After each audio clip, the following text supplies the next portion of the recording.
So most materialists will accept one miracle, and that is the miracle of the Big Bang, where everything comes from nothing. They will accept that. They say, give us the one miracle, and everything took off from there.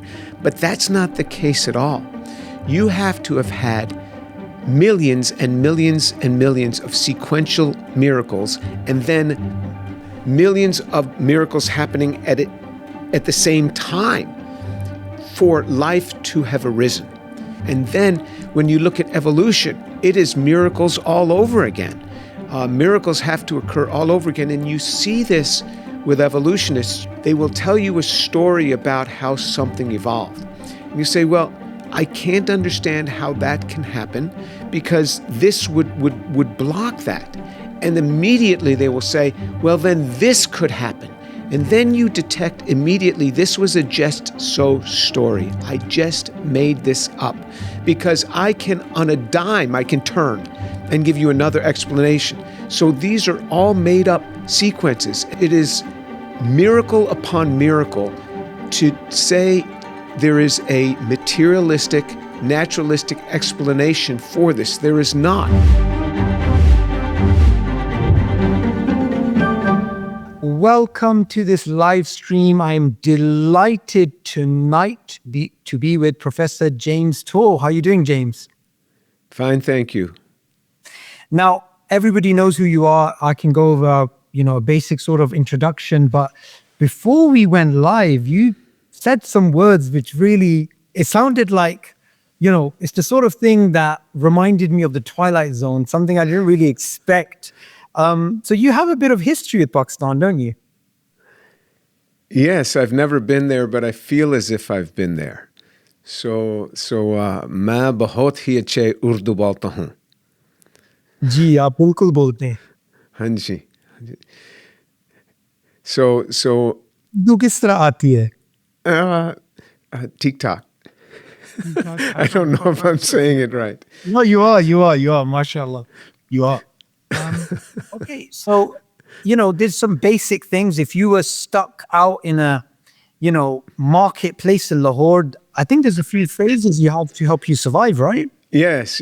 I know a few phrases. Maine kana kana, maine pane pina, maine chai pina, maine sona laga haan.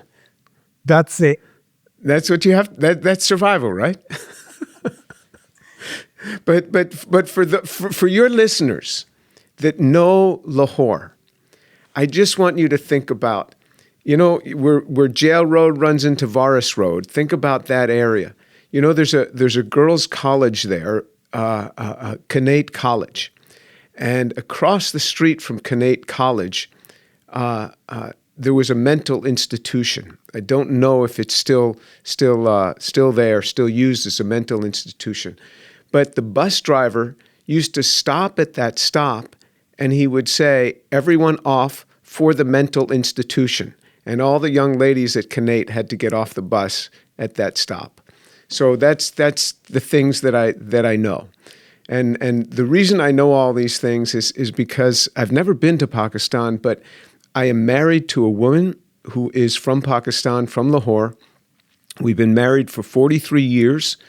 And we have 4 children, and these are all stories that her brothers have told me, and I just know a few words, and I know the things also that my wife has shouted at my children when they got on her nerves, and those sort of words. So, and the survival words, which I've already told you. Brilliant, absolutely brilliant. And I'm sure a lot of listeners are going to be taking clips of those words that you just said and making all sorts of memes out of them. People are going to say, this is AI. We can't expect the great Professor James Tor to be, speaking Urdu in a way that's quite understandable. Brilliant. So Professor James is a professor of chemistry at Rice University in Texas. He's a chemist and a nanotechnologist. There's actually a lot of, if I was to go over your education, would actually use up a few minutes. But James, what I wanted to do is ask you questions which haven't been asked, because everyone's seen your work. Everyone's seen the thorough research you've been involved in for many, many years. They've seen your rebuttals of those who try and challenge the perspective of intelligent design when it comes in the context of origin of life and other contexts as well. So the first question I want to ask you is, what inspired you to get involved in origin of life studies? If you do not believe in the physical resurrection of Jesus Christ, send me an email, tour@drjamestour.org, and we will get together and I will share with you about why I embrace the resurrection of Jesus. I'm an organic chemist, and we make molecules. I make molecules for a living. I've been doing organic chemistry for almost 50 years. So for a long time, I've seen the development. I mean, if you've been half a century working in an area, certainly in a scientific area, you see the progress, you see the evolution of a certain area. So I've been in this business a long time. One of the things that you learn is you learn what molecules do, and you learn what molecules don't do. You can show me molecules, and you say, would these two react? Would they carry out these reactions? And any synthetic chemist who's been doing this for some time can answer these questions. And so I saw a presentation almost 10 years ago, maybe 8 or 9 years ago, where a gentleman was talking about carbohydrates and the difficulty in the synthesis of carbohydrates, and how carbohydrates, every disease in a cell can harken back to a carbohydrate disorder. And so I wanted to try to understand, and I went out on the veranda after that talk. It was in Nice, France, and standing out there was a man named David Berlinski. And David was, I was telling David, I said, this is a bunch of nonsense what people have put out there, to think that these carbohydrates could have spontaneously formed on their own. And he said, why don't you write an article about it? Because he was the editor of a journal at that time. And he said, why don't you write an article? So I said, okay, maybe I'll look into this. So I did what professors do. I came back and I started looking around at what's the origin of these molecules? What's the origin? And I started asking some of my colleagues, and I would ask them, where did these molecules come from? You guys work in these biological areas. And they all pointed me to a guy named Eschenmoser, who I've known his work since I was a graduate student, a long time. In fact, he just passed away just a couple of years ago at like the age of 98. So I read Eschenmoser's work, and I thought, this is nonsense. You can't build things like this, to think that this happened on an early Earth. And he tried so hard to make fructose because he wanted to make the sugar that is necessary to build DNA and RNA. And everything he tried, he couldn't make fructose when he was restricting himself to what were molecules that would be presumed available on an early Earth. We can do it with modern techniques, but he couldn't do it. He ended up failing. And so it was interesting, a comment that he made. It essentially was, we couldn't get what we want, so we wanted what we got. So he was unable, even with all of his ingenuity, to solve this problem. So it was very hard to think about how he might do this. And so I started reading other people's work, and I thought, this is nonsense. None of this would have happened on an early Earth. And it's not like it's that hard to see. Anybody sitting in my chair who's a synthetic chemist would be able to see it. So I wondered to myself, why are the synthetic chemists not saying this? Most of the synthetic chemists were exactly like I was. They had not really investigated this at all. They just assumed that the folks who work in this field accept it, so they must know. Then I looked at the statements that the people who work in this field were making, and they were so off scale, so crazy off scale. And then somebody invited me to give a talk on this. And I gave one talk, and I was invited by the Discovery Institute, and it was at a meeting in a church. The church, it was over a weekend, but it was not during a church service. And I gave this talk, and it just exploded on the internet. And all of a sudden, I found myself embroiled in this, and I wrote an article for Inference magazine, the journal Inference, and that blew up. And now I had a whole community against me. I everybody liked me prior to that, and now nobody liked me. I can imagine.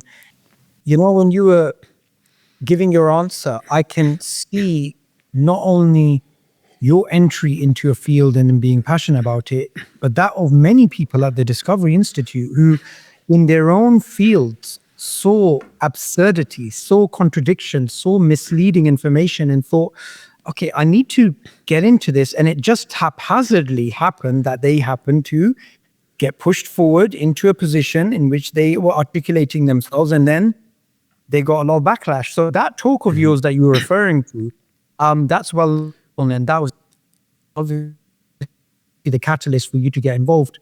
I want to also take you a little bit back to the cultural backdrop here. Now, Philip Johnson, one of his sort of quibbles with Darwinism was the cultural impact and the cultural wars that he initiated.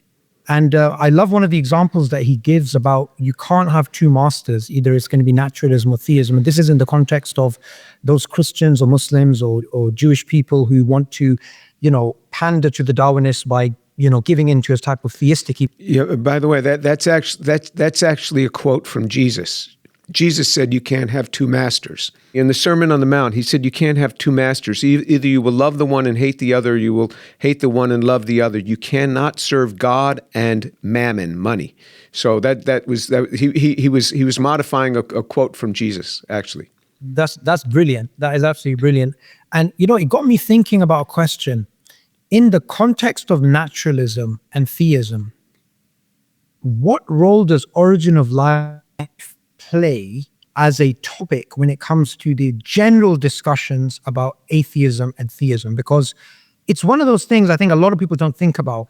So they may look at all of these research papers that you've been publishing and all of the contributions that you've made to your field, and then think, well, why is Paul going on their detour, right, in a different direction and focusing on something that, really doesn't have that much of an impact? So what's the cultural consequence of the answers that are being given to the public? And if they go unchallenged, what does it lead to? Okay, so one of the reasons I could be critical of this is I was not making my money by doing origin of life research. I work in other areas, many other areas, never an origin of life. To this day, I have no grants to do origin of life, so I am free to speak my mind without losing my grants in origin of life. The cultural implications may indeed be great, because I get many people writing to me and they say,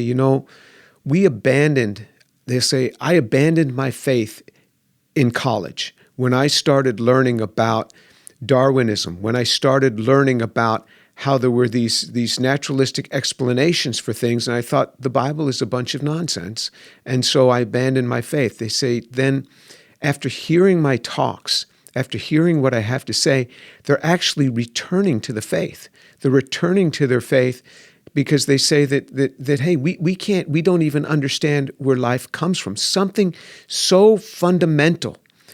From where does life come? We have no idea. Scientifically, we have absolutely no idea. Then there's the whole progress of how does life evolve from that first Luca, that first last universal common ancestor, presumed that first cell, how does that go to multicellular organisms and then all the complexity of life that we see today? That's then another big question, and that's where Darwin came in. Darwin never addressed the origin of life. That was an unknown problem for him, and he never tried to touch it. He only addressed the evolution thing. That has its own sets of problems, but I think the philosophical implications are that it sets people to sometimes wander away from God.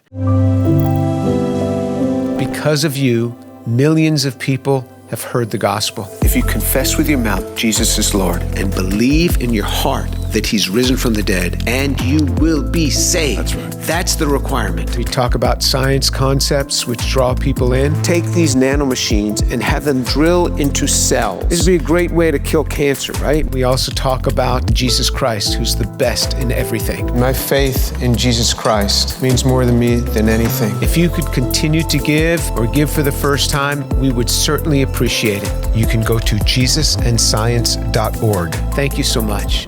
They'll wander away from God because they'll think scientists understand these things. Scientists understand. And scientists don't understand. There's so many things we don't understand. And as scientists, we are all the more prone to go forward and to act as if we understand these things and speak as if we are understanding these things when we really don't. And I think that it does have a tendency to draw people away from God. I don't know that that's the motivation of scientists. I don't think so. I don't think scientists go in there with the motivation, let me see how many people I can draw away from God today. There are a few of these new atheists that is their very intent, to draw people away from God. And they will speak of anybody who does not embrace the things of science as being idiots, as being stupid, as not understanding science, if they would only understand science. But what you see is that they avoid me because I can call them out on the science, and they all avoid me. So there are new atheists that's their intent. Most scientists, that's not their intent, but that's the outcome, I think. And you're absolutely correct about the consequence there. I wanted to ask you a question from the perspective of the Muslim world. So, as Muslims, we are watching the debates and the discussions within the Christian community when it comes to Darwinism, because the first group of people that actually had to deal with Darwinism were the Christians.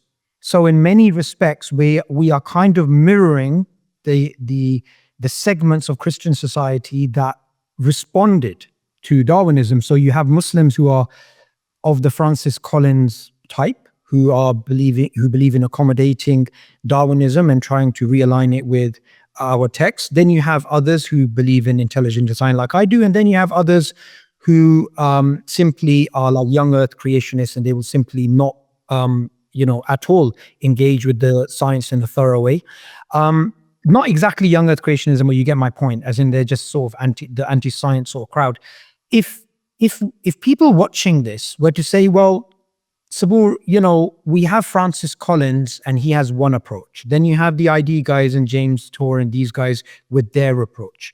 Why would anybody choose the approach of Tour over Collins? Because Collins seemed to have built up a level of respect from even new atheists who, are willing to engage with him and willing to talk to him. So what's the harm in just giving in to that type of theistic evolution? We could still keep our faith and we could still be theistic evolutionists. Why are we fighting this particular battle? I never use the Bible, the authority of the Bible, as my text for saying what my problems are with origin of life and with evolution. I am using strictly the book of nature, the book of science. Just based on the science, I do not understand how life came about. Just based on the science, I don't understand the evolutionary process, how you go from simple structures to more complex structures when you have to have had many concerted lines of evolution occurring simultaneously in the same place at the same time. For many years, I've said I don't understand this, and I invited colleagues, come forward and explain this to me. You would think here in the university, if somebody could easily explain evolution to me, because of course, an elementary school person can understand evolution, they say. It's a very easy thing. So you would think that I would be able to understand it. And for many years, I put out on my website, I don't even know if it's still there. Maybe it is. If you understand this, I'll take you to lunch and explain it to me, and I'll only ask you questions when I stop understanding. There was one person in decades that came forward, and that was Joshua Swamidass. And so I flew out to Washington University in St. Louis and spent 2 days with Joshua. He is a Christian. We pray together. We're on our knees praying together. I mean, this is, and so we have a commonality of faith, but he's like a Francis Collins type. And so he embraces evolution. He's a geneticist, a computational geneticist, and he did the very best he could in explaining to me how these changes occur. And I would say, Joshua, give me more detail. I need to see the chemistry. I need to see the chemistry of what's happening here because I just don't get it. And after 2 days, he did his very best, and I just still couldn't understand the chemistry. But so few of them are willing to engage in a conversation to try to explain it to me because I just don't get the chemistry. And I think if Joshua understood molecules like I understand them, that molecules don't just do these sorts of things on their own, that he'd have more trouble with this. I think most scientists have never thought about it, but it's interesting. Sabur, when I get in the back room, when I get alone in an office with my colleagues, with my synthetic organic colleagues, they are bewildered by this stuff too. They are bewildered by the same things that I find bewildering because when you deal with molecules, when you understand what they do and what they don't do, it's very hard to see how life originated, and it's very hard to see how you would get these sorts of structures occurring by some evolutionary process. Very difficult. So my argument has never been from the authority of the Bible. My argument has always been the science. But what they will do in order to combat me is they will accuse me of being a religious creationist, therefore they don't have to engage me. But it's all a ploy. It's a ploy. That they use it as an excuse to not engage me. But it's purely based on the science. I have this trouble. Yeah, absolutely. And I love the way that you make a distinction between your personal religious belief and the science that you do, because you are being authentic there and saying, look, I obviously believe in God, but when it comes to my science, I'm only sticking to the science. I'm only sticking to the book of nature. Now, the really interesting debates back in the day between William Provine and Philip Johnson, one of the things that did come out in those discussions is that there is an underlying assumption of naturalism behind the science. So it's not as clear as, oh, the science has led to this conclusion. It's rather the cart is before the horse.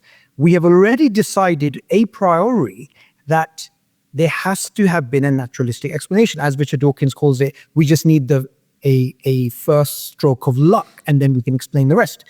Can you get a little bit into why that is? Why is it the case that the public doesn't seem to have been told this, and this isn't at the forefront, that this is a pre-gone conclusion rather than something that's arrived from the science?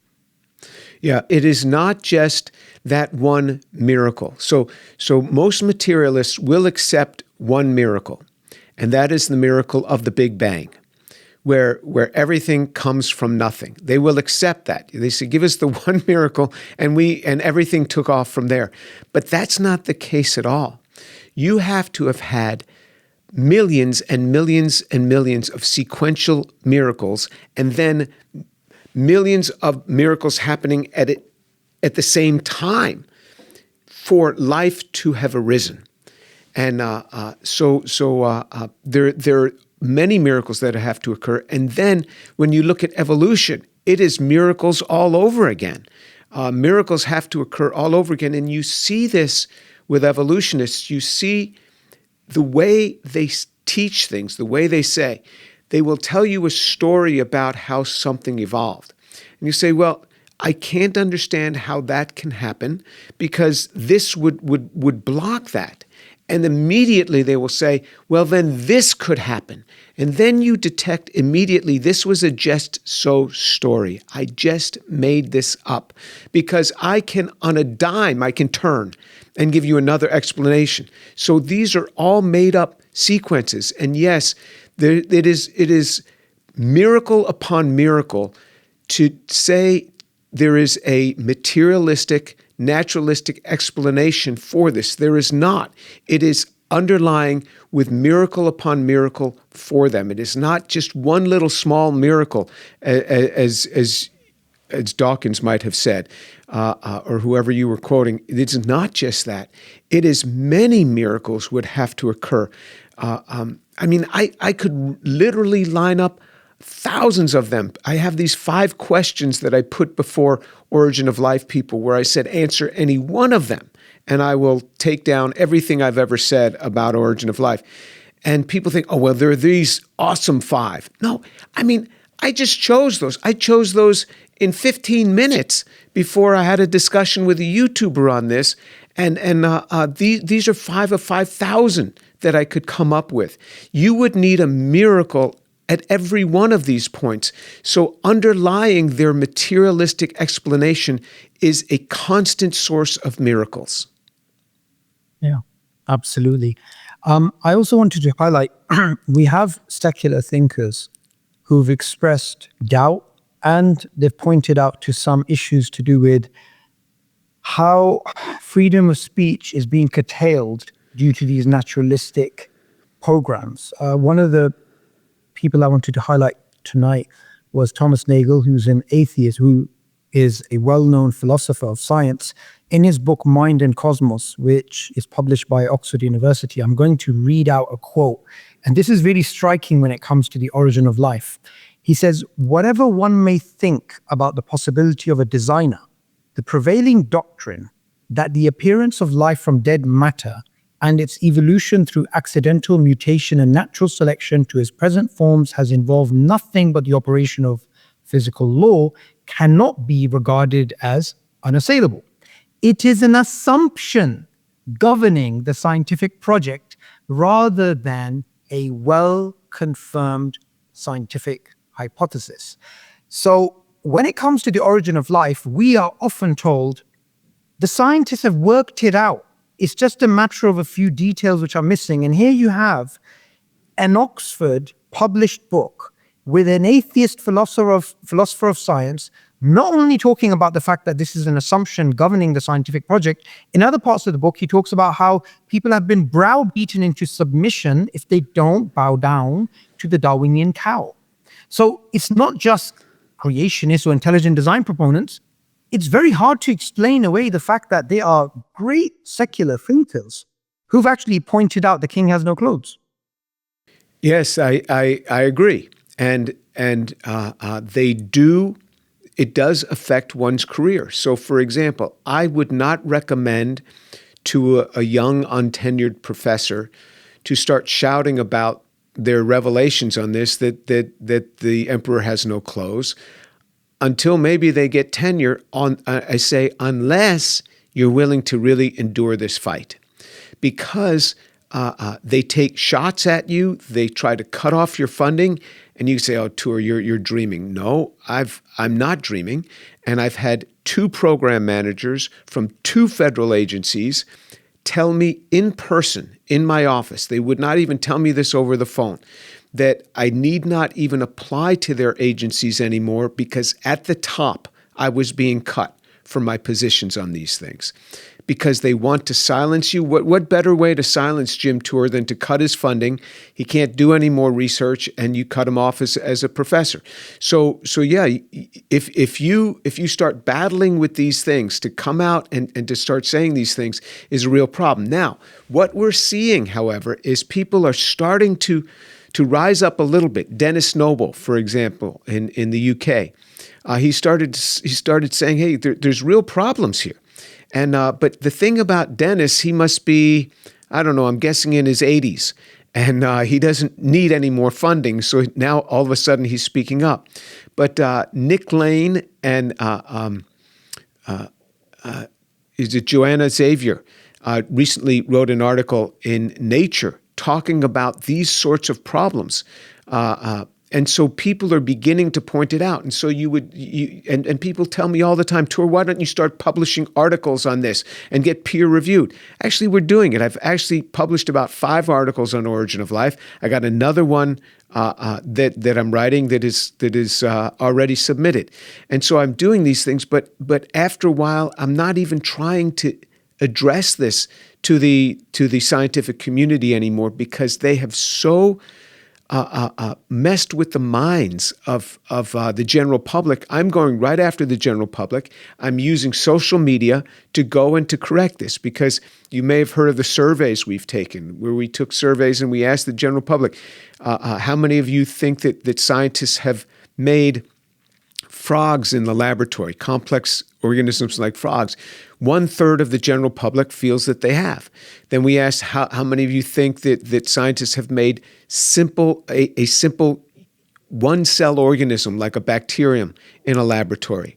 And 2/3 of the general public thinks that has happened. We are nowhere close to either of those, nowhere close. But they've so deceived the general public, and you see this sort of thing happen. They have one little result in one of their papers, and they blow it up. And then they talk to the press, and the press blows it up again, and it is from that it gets into our textbooks. And this whole idea of a primordial soup, some pool with lightning strikes, molecules randomly came together and formed these cells, and that formed higher organisms. That primordial soup model actually is taught in our elementary schools. This means to children under 12. It's even taught in our advanced university, in our advanced graduate classes, the same primordial soup model, which harkens back actually to the Babylonians. Their gods came out of those ponds, and their people came out of those ponds. And this is actually where it harkens back to. Yes, this has affected their minds, and I'm not even sure what your question was. I think I've lost the stream. The question was about religious motivation. So we have secular thinkers who have pointed out the king has no clothes. Yes, that's right. It's really clearly there's a problem. Yes. Even if someone was to point out and say, well, we cannot take Professor Tor's contentions too seriously because he is, after all, a believer in God. Well, we could say the first thing, that's a genetic fallacy. Secondly, we could say the same thing about Dawkins. We should not take him seriously because he happens to be an atheist. But what we have here is we have a convergence between theist and atheist thinkers saying the king has no clothes. There's serious problems here. There's problems with freedom of speech. So Nagel is one example of others who've actually said so. Another thing I wanted to highlight, a few years ago, there was a documentary, No Intelligence Allowed. And in that documentary, we can see the persecution of people simply because they happen to believe in God. I remember interviewing the late Jonathan Wells about 5 years ago. And one of the things that he mentioned was he was supposed to publish a paper in a journal to do with cell biology. And he was simply asked after he submitted and it nearly went through, are you the Jonathan Wells from the Discovery Institute? And he said yes. And then he never heard from them again. And we have all of this data all across the world of people being persecuted because of their beliefs in science. So this isn't someone saying, I want to insert, this particular religious belief in a scientific class or in a scientific paper. No, it's somebody simply saying, I don't think that the narrative we've been given, that we get man from monad, we get a very simplistic, reductive program. I don't think this quite adds up. That's enough for you to get cancelled. So if someone was to ask me, what is Professor Tor all about? I see him all over the internet, but what is he all about? All I'd simply say is, well, I would summarize Tor's perspective as the public has been misled, and I'm simply trying to unmislead them. That's what I get from your work. Yeah, I would think that's a good synopsis, just that one sentence, and this quote unquote persecution. Now it's not like Bible level persecution, but it is professional persecution. Certainly does occur, and there are examples of this. I'm in my mid-60s. I just got into the National Academy of Engineering. I'm not an engineer. I'm a scientist. Why am I not in the National Academy of Science? Well, I was told more than 20 years ago, I was told by people in the academy that they'll never let me in. 20 years ago, I said, I've done as much as other people who are getting in. And there was a Nobel Prize winner in the room. And he looked at me, he says, no, Jim, that's not right. He said, you've done twice as much as other people getting in. It was 20 years ago, but you're not getting in because of my stance on these things. So when the National Academy of Science says that 99% of our members wholly embrace Darwinian evolution, that's because it's self-selecting, and the 1% that doesn't, they're going to die off soon. They're just older people that got in before this was a major issue. And so it's self-selecting. And so, yes, the professional persecution is real. And this does happen. So there's a stifling of free speech. And, so often this is what you see. The very bastions of those who are proclaiming free speech and free thought are the ones who are the most restrictive on free speech and free thought. They are the most restrictive ones. Those who are usually the ones shouting this. Absolutely. Absolutely. And when it comes to freedom of speech in academia, it's undeniably linked to the wider cultural context. If we go back a few decades, we have President Reagan openly endorsing intelligent design. And the environment has only gotten worse in the succeeding decades. And what we've found is the worst type of persecution is self-censorship.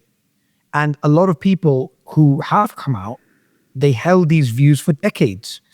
And they themselves, they stopped publishing research, or they stopped saying certain things because they wanted tenure, or they wanted to, just keep their jobs and whatnot. However, there does come a time where when someone does come out, they're quite resentful.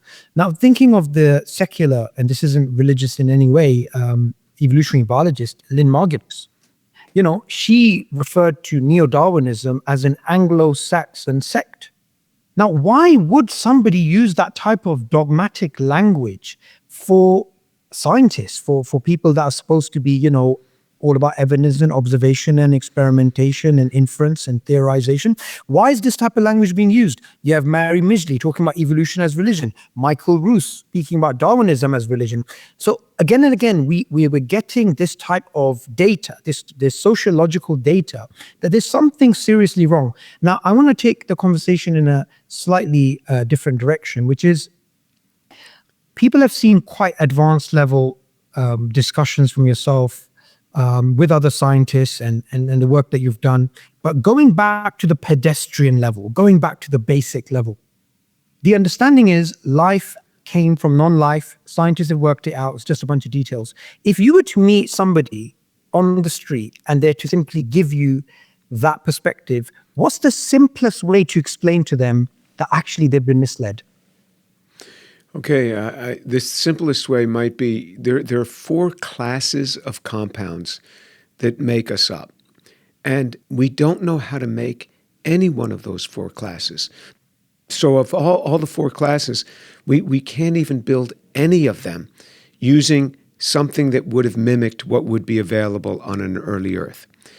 And even if you had all of those compounds, you wouldn't know how to assemble them. So in other words, we can take a cell, a living cell, and we can deconstruct it. We can take the pieces off of it. So the cell dies, we take the pieces off of it, and we can put all the pieces in individual bottles. And would we be able to put that cell back together again? And take the simplest cell that you can think of. Would you be able to put it back together again, even if you had all the pieces? Remember, we can't make any of those pieces. But even if you had them, could you put them together? And the answer is no. Nobody would know how to even go about doing it. So how it happened on an early Earth, before there were any laboratories, before you had these all in nice clean bottles waiting for you, how would you think of putting these together? And before you ever had even the chemicals to be able to put this together, that's how far we are. We don't know how life started. And even if we could somehow put them all in an ordered arrangement, we wouldn't know how to get that spark of life. We don't even know how to define that spark of life. If we just had a cell and it just died just in front of us, what is it that we would have to do to restart that cell to get it to be living again? We don't even have an answer to that.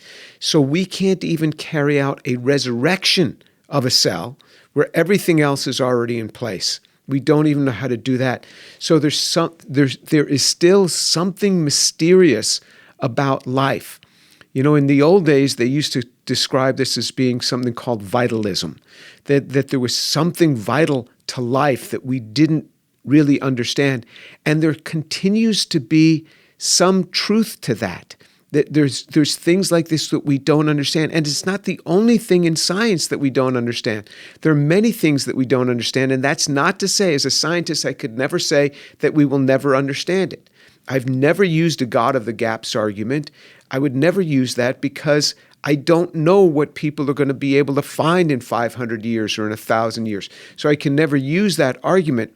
But there are many things in science that we just don't understand. We don't understand dark energy. We don't understand dark matters. Those are things we can't measure.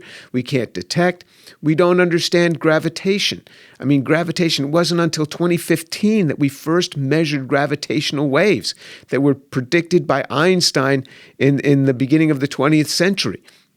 So it took right about 100 years to be able to measure that. And it's an event that took place a long time ago. We were able to measure it. But still, what is gravitation? What is that force between two bodies? So when Newton talked about the gravitational pull between the Earth and the moon, people were accusing him of speaking of demonic things because what are you talking about, this force over a distance? What does that mean? And to this day, we can define what gravitation is, but to really explain it is a very hard thing, this force over a distance. What is this? So scientists, really basic things we don't understand, and life is just one of them. It's something that is very hard to characterize. We can describe what life, the characteristics of life, but to describe what life is itself is a much harder explanation. So, yeah. Yeah, thank you for that comprehensive answer. If I was to play devil's advocate and say from, again, a pedestrian level, right, my quibble would be, well, Professor Tor, you've given a really interesting answer there. However, I've come across this article written in The Guardian, which says that Craig Venter created synthetic life form in the lab. Yeah. No, I heard you. Yeah, you just hung up for a little bit, but I got it. Yeah. So I'm very familiar with Craig Venter and the work that he's done on synthetic cells. And let me tell you what he did. So he took a cell, and what he did is he has two different experiments he's done. One of his experiments is he looked at the genome of a particular cell. He went to a modern laboratory and he made a copy of that genome. Then he took the copy that he made and he put it in that cell and let it run the cell. He didn't make the cell. He just made a copy of the genome that had already been there. In another experiment, what he did is he took a cell, a very simple cell, and he started knocking out different pieces of the genome so that the cell didn't operate very well and the cell could not reproduce itself any longer. And when life can't reproduce itself, people say it doesn't have life because life has to be able to reproduce itself. So then he put that part of the genome back in and it started working again. And they called these synthetic cells, but he already had the cell. That would be like my having a car. And I take the little computer chip that controls all the electronics in that car and I take it out and I go to my laboratory and I copy that computer chip. I copy it, I make a copy of it, and I go and I stick it in that car. And then to claim I made that car, that'd be a very silly claim. I copied one piece of what was already there. I didn't make the car. That cell had so many thousands and thousands and thousands of pieces and substructures. That car has so many thousands of pieces and substructures. I took off one little piece, copied it, and put it back in there. And that's what Craig Venter did. He did not make that cell from scratch. So the problem is, it was what he did with the title of his article. Although I think in many ways he was a little bit more careful, but the press ran wild with this and called it the making of a synthetic cell. But when you look at the details of what they do, it becomes far more pedestrian. It does indeed. And I think this is the matrix that we're dealing with here. We have a juggernaut, a PR juggernaut when it comes to naturalism, putting out articles like this shamelessly saying, yep, we got it. And then I remember a few years ago, I don't remember which TV program it was, but it was a very popular British TV program.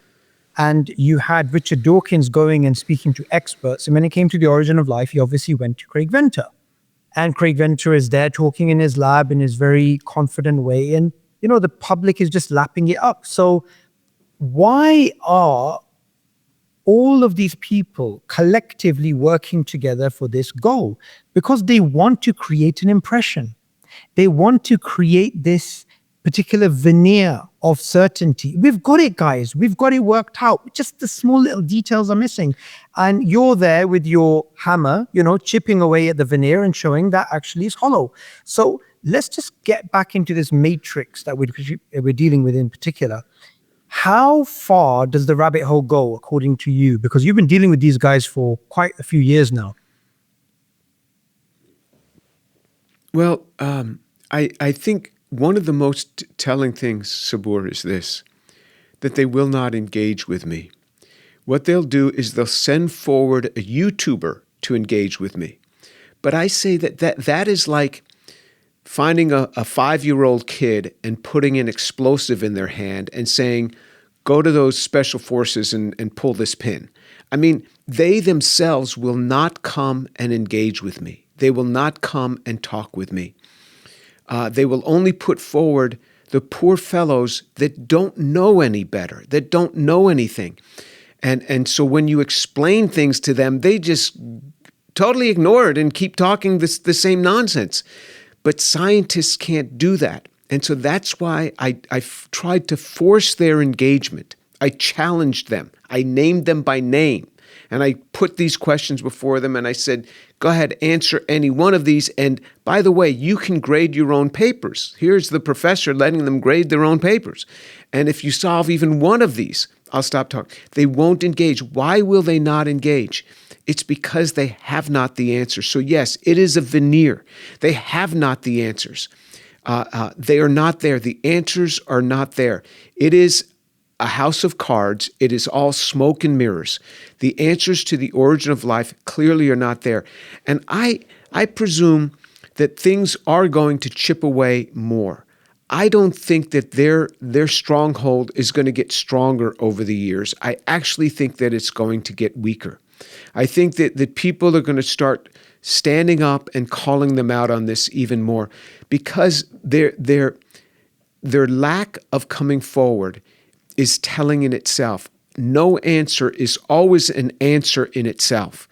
And that's what you see. And I have colleagues that come to me that will say they agree with me. They agree with me, but they will not come on my channel. They don't want to go through what I've gone through. They don't want to have to experience the same thing.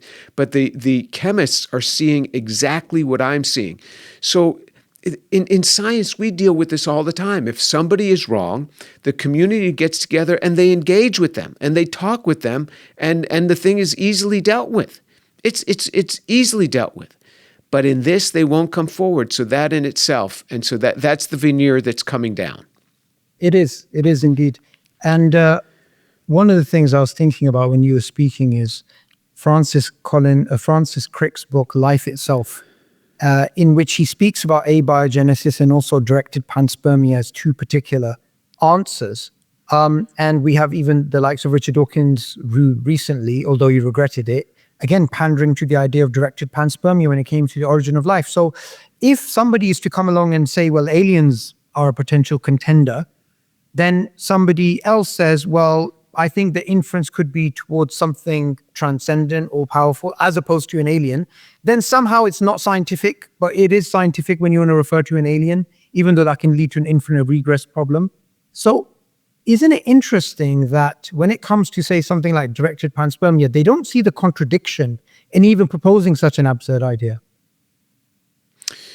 Yeah, I mean, I'm okay with this idea that aliens placed life here. I'm okay with that, but that just begs the question, because always what we're talking about is first life. Where did those aliens come from? So if it came from another planet, tell me about this. Just where did the aliens come from? You got to deal with that. So that doesn't solve anything. Yes, I'm amazed at how much they will throw at the doorstep of an alien, or how much they will throw at the doorstep of these alien creatures, even in our world, but they will not go near a benevolent creator. They will not go near that. But these mysterious creatures, these people embrace and they celebrate them, but they won't go near a benevolent creator who didn't just plant it here, but he had an intent, a good intent. They just want some totally neutral creature that's unexplainable. So yeah, it is interesting what they will dismiss. Because there's something in the heart of man that there's these writers, these Christian writers have talked about this God-placed vacuum in the heart of man, that if you deny God, there's still something there from childhood. One man said, I don't want to put upon my children this belief in God. Let them find this themselves. I said, oh no, your children already believe in God. They're born with a belief in God. You pull that out of them. It is there. It is something that we are born with. Children are aware of something else being there, and you see this communication even between them. It is something that society, that people try to pull out of the children. There's something already there, and there's this constant denial of God. It's a sad thing, and I even look at some of these people and what they're trying to put forward, and people will say, I was watching so-and-so atheist on the internet, and I said, watch them, learn about their families. Do you really want to be like them? Is that the type of person you want to be like? I mean, this is the outcome of this. But yeah, so they've not answered the question by saying that there's an alien out there, and yeah, they want to deny God. But they'll accept everything else. And as G.K. Chesterton, one of the greatest Christian thinkers of the 20th century, said, and I'm paraphrasing him, he said, when a person stops believing in God, they don't stop believing in everything. They start believing in anything. When you stop believing in God, you'll believe in anything. You'll believe in aliens, put it here, you believe in anything else. So what happens is when you deny God, you open yourself up to all sorts of crazy influences. And that's actually the outcome. Absolutely. I have a second last question for you. And that is to do with two narratives which are being pumped out at the same time. I lost you there for a second. So the first narrative is intelligent design is pseudoscience. The second narrative is intelligent design is bad science. Yet they don't recognize for something to be bad science, it has to be at least science. It cannot be pseudoscience. How do you deal with the fact that they're making a contradictory argument often from the origin of life? Yeah, so it's an interesting question. As far as for myself, when it comes to the matter of intelligent design, I've never used that argument. I have friends at the Discovery Institute, and they are built around that, and I'm sympathetic to that. I am using just totally science. Science does this, and so what I say is that fundamentally, yes, I believe in intelligent design, because fundamentally I believe God created the heavens and the earth and everything that is in them. So that's the fundamental. The details of this, the Bible doesn't give me. It doesn't give me this, but what I have is the book of nature. And as a scientist, that's what I do. I chase after the universe, trying to explain it. And this thought of intelligent design, there are people, and the reason I don't say this is I don't have an intelligent design monitor, meaning that I don't have a tool in my laboratory that I can look at something and it says, yes, that's been intelligently designed. There are proposals being put forth by people at the Discovery Institute and people not at Discovery, but related people, related scientists that are trying to put metrics on when something is intelligently designed. And I'm all for that. That is great. But because I hold my colleagues to a certain standard, I say, give me the tools in your laboratory which can show this can happen. They have no tools. Give me the tools in your laboratory that could make it. They have no tools. I hold them to the very tools that all chemists accept. So I don't use personally intelligent design as an argument. I just use the science itself screams out that it could not have happened the way that you're proposing. It could not have happened. And people will say, well, Tur, you shouldn't say that unless you have an alternate proposal. I say, that's not the way we do science. The way we teach our students to do science is if you're looking at a mechanism and you find anywhere in that mechanism that there is a step that could not have happened that way, boom, you discard the mechanism and you start looking for another mechanism. We don't wait to have a different solution to discard that which we know cannot be. Your own science screams out, it didn't happen the way you're proposing. Now, as far as intelligent design being a science, again, I don't have a metric for that. I don't have a tool. I am sympathetic to it. And until in my area of chemistry, we have to have something that people will say, okay, that seems to be intelligently designed. And Sabur, it's interesting. Lee Cronin and Sarah Walker with their assembly theory. I personally think assembly theory does nothing to explain origin of life, and I've called Lee on it, and I've tried to speak to Sarah Walker, and she will not speak with me. Even when I was on the Arizona State campus, she refused to meet with me. She wouldn't even let me meet with one of her postdocs. But I don't see how their science itself explains anything on origin of life because it cannot take hold of the chemistry. It's just Velcro balls sticking together. It doesn't take into account chemistry. But even what he's seeing is he says it must have had a causal history. Boom! Lee Cronin and Sarah Walker have stepped right into the intelligent designer. They are just giving it another name. Their name is it has a causal history. They will look at a molecule. They said if it has this index higher than 15 and you have more than one copy of it, it had to have had a causal history. It could not have formed randomly.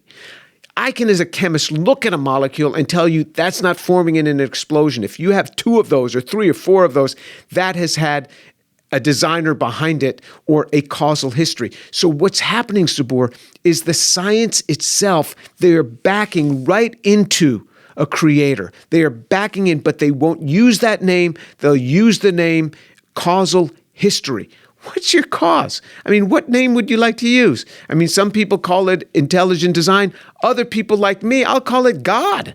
God did this. It's the same thing, and their science is bringing them into this. I would presume that Lee Cronin, he is the real deep thinker behind this. This is why when I challenged him in that Harvard debate, I challenged him. I said, Lee, you're going to have to speak about this, and this, and I bet you won't. I'll bet you won't. You'll just talk about the formation of stars in your assembly theory. And he got up there and he didn't address any one of them because he can't. He cannot. It does not address the science. But he talks about a causal history, and they're backing right into God. Yeah, definitely. And I believe Sarah responded to you indirectly but refused to engage. This is from my last, I'm just going off the top of my head, a few months ago, I believe she did that. And that's one of my concerns as well.